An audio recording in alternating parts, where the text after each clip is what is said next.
Hello दोस्तों, स्वागत है आपका मेरे यूट्यूब चैनल पे। और आज हम पढ़ेंगे एक नया चैप्टर जिसका नाम है प्रॉफिट एंड लॉस, हिंदी में बोलते हैं इसे लाभ हानि। और अगर आपने मेरी पिछली वीडियोस नहीं देखी हैं तो मैं आपको यहाँ पर आई बटन पे लिंक दे दूंगा, प्लेलिस्ट का लिंक आ जाएगा। और मैंने जो पिछली प्लेलिस्ट पढ़ा दी है जो अभी तक, वो हैं टाइम एंड वर्क और SI यानी कि साधारण ब्याज। और आज हम पढ़ रहे हैं लाभ हानि। ठीक है, CI वाला भी करवाऊंगा एक दो, जब ये लाभ हानि वाला चैप्टर निपट जाएगा उसके बाद मैं आपको CI भी करवा दूंगा। तो चलिए पहले हम समझ लेते हैं कि लाभ हानि में होता क्या है। तो एक चीज होती है CP, जिसे बोलते हैं क्रय मूल्य। क्या बोलते हैं? क्रय मूल्य। और एक होता है SP, इसे बोलते हैं विक्रय मूल्य। CP माने कॉस्ट प्राइस, क्रय मूल्य यानी कि खरीदा गया मूल्य, खरीदा गया मूल्य। ठीक है। और विक्रय मतलब बेचा गया। मान लेते हैं मेरे पास कोई साइकिल थी, वो मैंने 500 रुपये में खरीदी और बेच दी मैंने 600 में। ठीक है, तो वही सारी चीजें हैं। तो हम अगर मैंने अब एक होता है प्रॉफिट।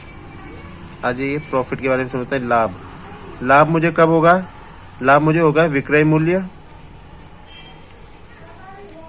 माइनस क्रय मूल्य। ठीक है, SP माइनस CP। ठीक है, तो ये हो गया मेरा प्रॉफिट। तो और लॉस होगा मेरा, यानी कि हानि। जो हानि होगी वो CP माइनस SP, यानी कि मेरा लागत मूल्य ज्यादा होगा। मान लेते हैं कि कोई चीज मैंने 600 रुपये में खरीदी, कॉस्ट प्राइस इसका 600 है और मैंने 500 में बेच दिया, तो मेरे को हानि कितने की हो जाएगी? 100 रुपये की। वहीं कोई चीज मैंने 600 की बेची है और खरीदी थी 500 रुपये की, तो मेरे को प्रॉफिट हो जाएगा 100 रुपये का। ठीक है, इतना क्लियर है। अब आ जाते हैं प्रॉफिट या फिर स्लैश का मतलब या लॉस परसेंट निकालने का। ठीक है, तो प्रॉफिट या लॉस, कभी भी हमें प्रॉफिट हो या लॉस हो, वो तो हम इधर देख करके हम पता लगा लेंगे। तो हमें परसेंटेज निकालना है, प्रॉफिट परसेंटेज या लॉस परसेंटेज। तो जो भी चीज हमें हो रही होगी, प्रॉफिट हो रही हो या लॉस हो रहा हो, ठीक है, उसके अपॉन में लेंगे CP। प्रॉफिट और लॉस अगर परसेंटेज निकालना है तो वो हमेशा CP पे ही होगी। कहीं ऐसा ना हो जाए कि कहीं आप SP कर दो। ठीक है, और परसेंटेज के लिए फिर गुणा 100। ठीक है, तो यहाँ पे हम नोट लिख लेते हैं कि लाभ हानि हमेशा CP कॉस्ट प्राइस पर होती है। ठीक है, चलिए एक क्वेश्चन देख लेते हैं। एक वस्तु 500 रुपए में खरीद कर, यानी कि उसका CP जो हो गया वो हो गया 500 रुपए, और 600 रुपए में बेच दी गई। 500 की चीज थी, खरीद कर 600 रुपए में बेच दी गई। तो यहाँ पे हमें और कह रहा है कि इस सौदे में कुल लाभ, तो जाहिर सी बात है हमें लाभ हो रहा है, तो हम प्रॉफिट निकाल लेते हैं। पहले यहाँ पे प्रॉफिट हो जाएगा हमारा SP माइनस CP, यानी कि SP है हमारा 600 माइनस 500 बराबर प्रॉफिट आ गया मेरा 100 रुपये। और निकालना क्या है? तथा लाभ प्रतिशत ज्ञात कीजिए। लाभ प्रतिशत मैंने आपको बताया था, लाभ प्रतिशत, लाभ हो या हानि हो, लाभ हो रहा होगा तो लाभ ऊपर बट्टे में नीचे CP क्रय मूल्य गुणा 100। लाभ हो रहा है आपको 100 रुपये का, CP है आपका 500 गुणा 100।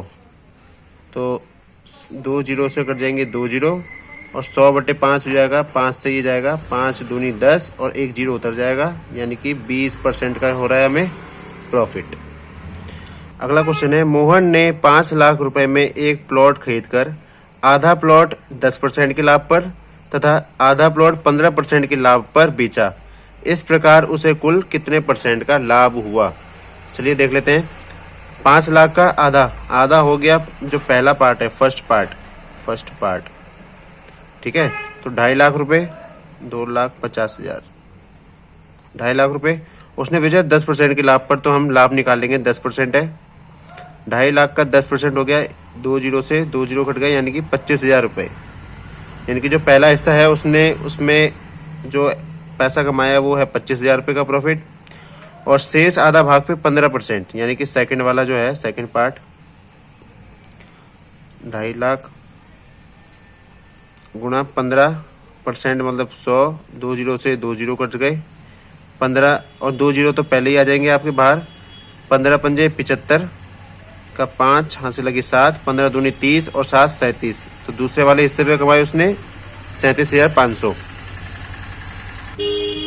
कुल लाभ जो हो रहा है उसको, जो टोटल प्रॉफिट हो रहा है, वो आपको हो गया 25,000 प्लस 37,500, यानी कि ये हो जाएगा आपका 62,500। ठीक है। अब वो कह रहा है कि इसमें उसे कुल कितने का लाभ प्रतिशत, इस प्रकार उसे कुल, यानी कि टोटल तो उसे लाभ हो गया 62,500, टोटल राशि कितनी थी 5 लाख रुपए, तो कुल पर कितने प्रतिशत लाभ हमें निकालना है, प्रतिशत लाभ या लाभ प्रतिशत, जो भी आपको ऊपर आता है लाभ बट्टे सीपी गुणा 100। लाभ है हमारा 62,500 का, नीचे थी 5 लाख रुपए, 0050 गुणा 100, 1212। ठीक है, और 1212, यानी कि ये हो गया हमारा 625 बट्टे 50। 5 के पहाड़े से कट जाएंगे दोनों, 5 से कटेगा 5 का 5, तो यहाँ पे बचे 12, 5 दूनी 10, बचे 2, 5 पंजे 25 और 5 धाम 50। ठीक है, और यहाँ पे नीचे 10 है, तो मैं यहाँ से ये 10 हटा दूंगा तो ऊपर लग जाएगा पॉइंट, यानी कि हो गया 12.5% का उसने कुल लाभ कमाया, इतना प्रतिशत। अगला क्वेश्चन है, 10 किलो चावल 10 रुपए प्रति किलोग्राम की दर से तथा 15 किलो चावल 12 रुपए प्रति किलोग्राम की दर से खरीदा गया। कुल चावल को 16 रुपए प्रति किलोग्राम की दर से बेचने पर कितने % का लाभ होगा। चलिए देख लेते हैं। 10 किलो चावल का क्रय मूल्य यानी कि सीपी, 10 किलो चावल है और हमने 10 रुपए के रेट से खरीदा है, यानी कि हमने 10 के रेट से खरीदा है, यानी कि हो गया 100 रुपए। ठीक है, वहीं 15 किलो चावल हमने खरीदा है, 15 किलो चावल, और हमने रेट जो है वो है 12 रुपए प्रति किलो, यानी कि 12 पंजे 60 की 0, यहाँ से लगी 6, 12 के 12 और 6 18, ये हो गए 180 रुपए के खरीदे हमने। ठीक है, तो कुल चावल जो हो गए वो हो गए हमारे पास 15 और 10 25 किलो, और उनका क्रय मूल्य हो गया 280 रुपए, यानी कि 25 किलो चावल का सीपी जो हो गया वो हो गया 280 रुपए।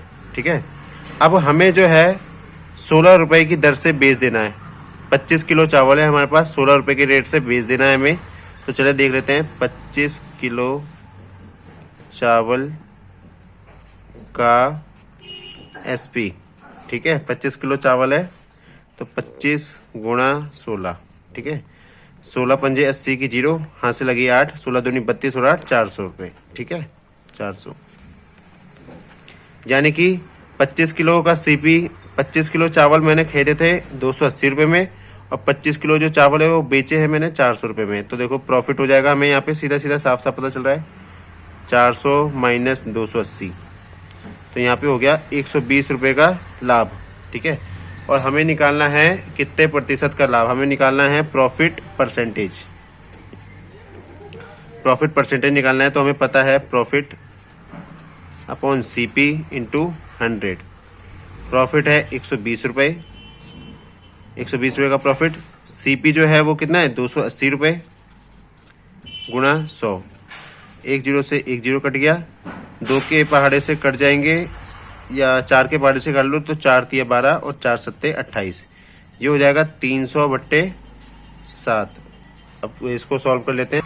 चलिए इसको कर लेते हैं, तो ये हो जाएगा, देखो 4 से जाएगा कम से कम 4 सत्ते 28, तो 7 बारी में तो पूरा पूरा जा रहा है, बच जाएंगे 2, ये हो जाएगा 20, तो 7 चौक 28, सॉरी 7 से जाएगा 30 है क्योंकि 7 चौक 28, 4 बारी में पूरा चला गया। उसके बाद बचे यहाँ पे शेषफल 2, फिर हो जाएगा 20, तो 7 दूनी 14, 42 पूरा पूरा आ गया, फिर बचेंगे 6, तो 6 शेषफल हो गया और 7 नीचे आ गया। इतने % का हुआ लाभ। चाहे तो आप इसे भाग दे के भी देख सकते हैं। और जल्द ही हम इसके मिलेंगे अगले वाले पार्ट में, और उसमें हम अगले टाइप भी शुरू करेंगे। और जिसको समझ में आया हो या अगर आपको कोई दिक्कत लगती हो तो आप कमेंट बॉक्स में आप अपनी वो बता सकते हैं कि आपको कैसा लगा है। और अगर अच्छा लगा है तो चैनल को सब्सक्राइब करना बिल्कुल ना भूलें। Okay, bye.